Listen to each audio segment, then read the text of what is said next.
করাটা একেবারে সহজ হয়ে গেছে।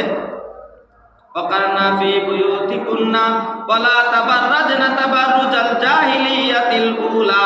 আল্লাহ রাব্বুল আলামিন বলেছেন, ও মহিলাগণ, জাহিলি যুগের মহিলাগণের মতো, জাহিলি যুগের মহিলাগণের মতো তোমরা ঘর থেকে বের হইও না। কিন্তু দেখা যায় এর উল্টা, মহিলাগণের পর্দা করা ফরজ, কিন্তু মহিলাগণ ওই পর্দা ফরজকে ভুলে গিয়েছে। এই পর্দা ফরজকে ভুলে গিয়েছে। মনে মনে ভাবে চাচাতো ভাইয়ের সামনে বের হলে কি হবে, সমস্যা নাই। মামাতো ভাইয়ের সামনে বের হলে কি হবে, সমস্যা নাই।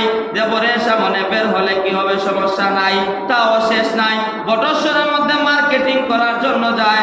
মহিলাগণ একেবারেই ভুলে গিয়েছে যে আল্লাহ রাব্বুল আলামিনের ফরজ বিধান হচ্ছে পর্দা করা। পর্দায় করাকে মহিলাগণ ভুলে গেছে, পর্দা করাকে মহিলাগণ ভুলে গেছে।